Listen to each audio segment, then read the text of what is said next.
Hello दोस्तों, कैसे हैं आप लोग। उम्मीद है सभी लोग बहुत अच्छे होंगे। आइए हम लोग हिंदी का जो अपना सेगमेंट है उसको स्टार्ट करते हैं।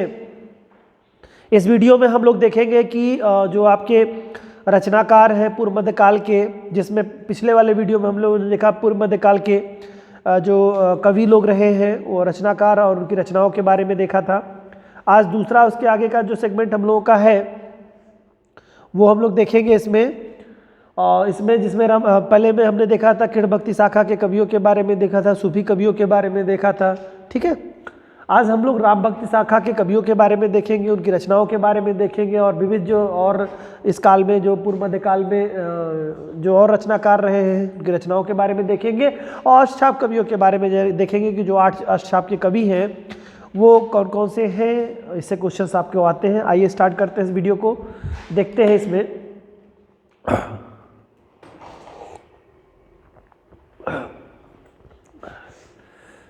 राम भक्ति शाखा के जो कवि हैं, काव्य उनके जो रचनाकार हैं और उनकी रचनाएं क्या क्या हैं उसको भी देखते हैं।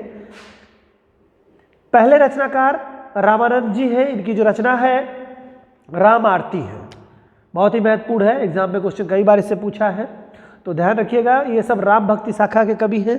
ठीक है, इसके पहले जो थे कृष्ण भक्ति शाखा के कवि थे। तो इन रचनाकारों को पूछता है, कभी कभी एग्जाम में ऐसे क्वेश्चन पूछता है, निम्न में से कौन से राम भक्ति शाखा के कवि हैं या नहीं है।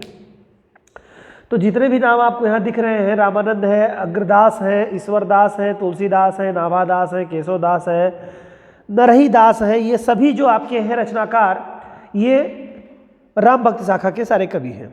इनकी रचनाएं क्या क्या हैं, बहुत महत्वपूर्ण है, वो देखते हैं। राम भक्ति शाखा के मैंने बताया राम आरती है पहली रचना इनकी। दूसरे रचनाकार अग्रदास हैं, इनकी रचना है रामाष्टयाम। रामाष्टयाम दूसरी रचना इनकी है राम भजन मंजरी। ये दो रचनाएं इनकी हैं। किसकी रचना है ये? अग्रदास महोदय की है। अगले है ईश्वरदास जी, इनकी रचना है भरत मिलाप अंगद पैज। अंगद पैज है और भरत मिलाप इनकी रचना है ईश्वरदास की। अगले रचनाकार है तुलसीदास जी।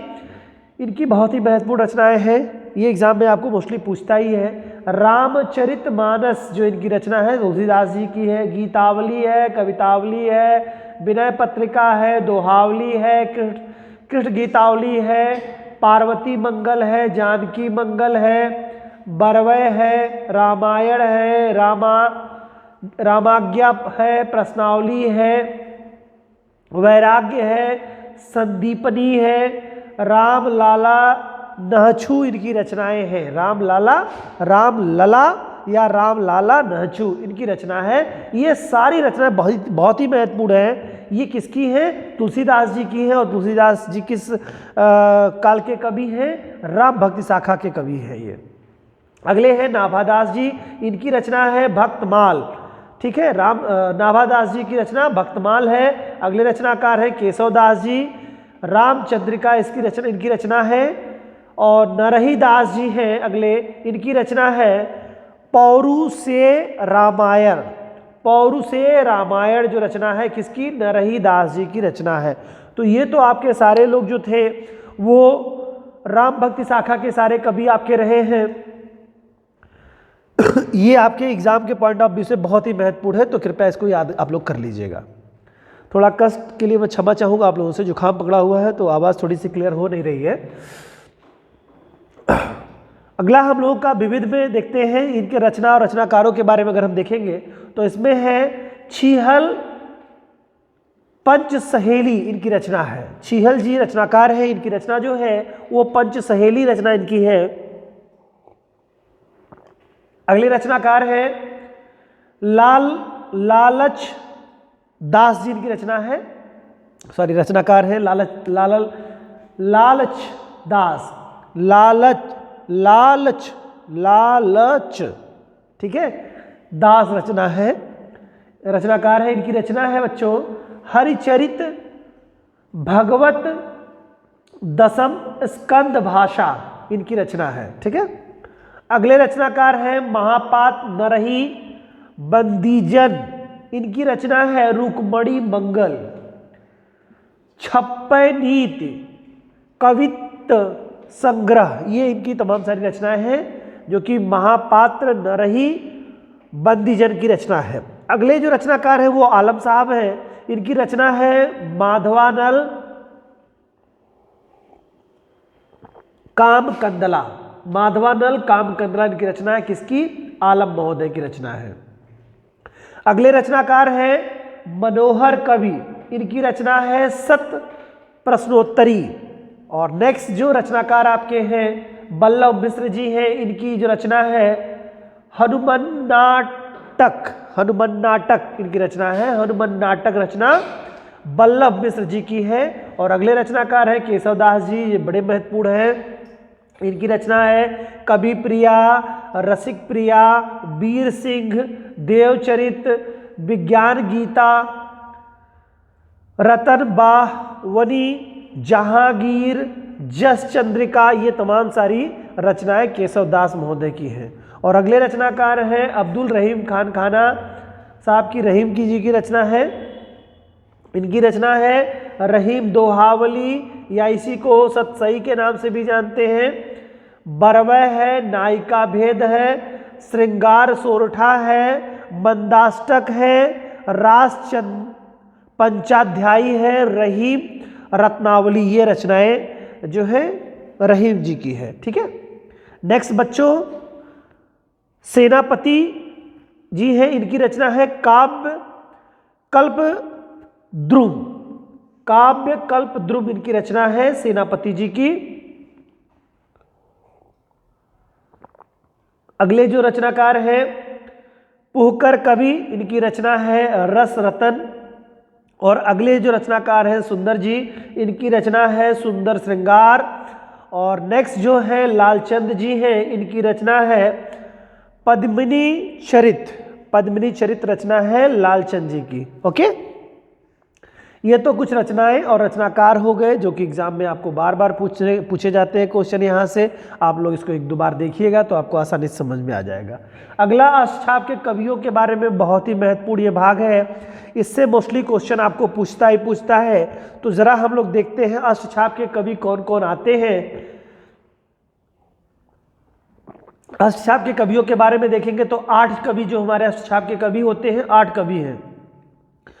ये 8 कवि जो है वल्लभाचार्य के जो 4 कवि इनके शिष्य रहते हैं, 4 शिष्य इनके और उनके पुत्र विठल नाथ के 4 शिष्य मिल करके ये लोग 8 अष्टछाप के कवियों का निर्माण किया गया है। ठीक है। अष्टछाप के कवियों में 4 वल्लभाचार्य के शिष्य रहते हैं और 4 विठल नाथ के शिष्य रहते हैं। ठीक है। तो इसमें से आप लोग ये जो अष्टछाप के कवि हैं बच्चों, ये विठल नाथ ने 4 अपने पिता के शिष्यों को और 4 अपने शिष्यों को मिला करके 8 अष्टछाप मंडल के कवियों का निर्माण किया था।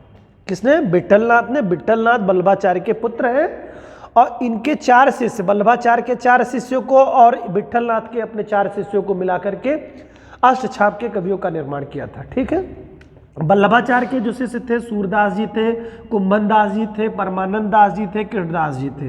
ये 4 कवि वल्लभाचार्य जी के थे और 4 इनके शिष्य थे वल्लभाचार्य जी के। और बाकी विठल नाथ के शिष्य थे छीत स्वामी, गोविंद स्वामी, चतुर्भुज दास, नंददास। ये 4 विठल नाथ के शिष्य, 4 वल्लभाचार्य के शिष्य, विठल नाथ वल्लभाचार्य के पुत्र।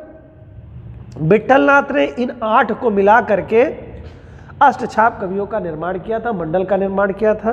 तो क्वेश्चन एग्जाम में पूछेगा कि निम्न में से अष्टछाप के कवि कौन है, या विठल नाथ के 4 शिष्यों में से इसमें से कौन नहीं है। तो 4 यहाँ पर देगा विठल नाथ का, 4 दे देगा वल्लभाचार्य का, किसी के बारे में दे सकता है और कुछ भी इसमें पूछ सकता है। तो आपको 8 नाम याद होने चाहिए, सूरदास, कुंभन दास, परमानंद दास और कृष्णदास। ये किसके शिष्य हैं? वल्लभाचार्य के शिष्य हैं। और बाकी विठल नाथ के 4 शिष्य छीत स्वामी, गोविंद दास, चतुर्भुज दास और नंददास जी हैं। ये कुल मिला के 8 कवि होते हैं। ठीक है। तो ये आपको याद हो गया होगा और इसको याद कर लीजिएगा 1-2 बार। एग्जाम में मोस्टली क्वेश्चन पढ़ेंगे तो 2-1 बार में आपको पक्का याद हो जाएगा 100%। तो ये 8 कवि अष्टछाप के कवि हैं। तो इस तरह से हम लोगों ने पूर्व मध्यकाल जो जिसे भक्ति काल के नाम से भी जाना जाता है, इसके बारे में हम लोगों ने देख लिया। अष्टछाप के कवियों को भी देख लिया, विविध तरह के जो रचनाएं और रचनाकार के बारे में देख लिया, राम भक्ति शाखा के कवियों के बारे में देख लिया। इसके पहले हम लोगों ने कृष्ण भक्ति शाखा के बारे में, अष्टछाप के कवियों के बारे में देखा यहाँ पर इस वाले वीडियो में। उसके पहले हम लोगों ने सूफी कवियों के बारे में देख लिया था, काव्य संग्रह के बारे में देख लिया और रचनाकारों के बारे में तमाम सारे जो विषय थे उन पे हम लोगों ने चर्चा की। तो उम्मीद करता हूँ कि ये एग्ज़ाम में आपको काफ़ी हेल्पफुल होगा, यहाँ से आपको क्वेश्चन ज़रूर मिलेगा और काफ़ी हद तक इसको सेगमेंट में, चूँकि थोड़े थोड़े पार्ट में हमने कर दिया, तो काफ़ी हद तक आपको आसानी हो जाएगी याद करने में भी। आपको इसको पढ़िए, एंजॉय करिए, एग्ज़ाम्स दे करके आइए, अच्छे से आपको इसमें से क्वेश्चन 100% मिलने ही वाले हैं। आप लोग ऐसे अपना साथ और अपना प्यार हमारे साथ बनाए रखिए, हमारे चैनल के साथ बनाए रखिए। हम लोग आप लोगों के लिए भरसक प्रयास करते हैं, मेहनत करते हैं कि जिससे कि आपको एग्ज़ाम्स के लिए कोई कठिनाई का सामना ना करना पड़े। आप मेहनत करें, आपको सारे स्रोत जो है इस रूप में हो जो कि आपको आपकी सक्सेस के लिए उपयोगी हो। मिलते हैं नेक्स्ट वीडियो के साथ, तब तक के लिए जय हिंद।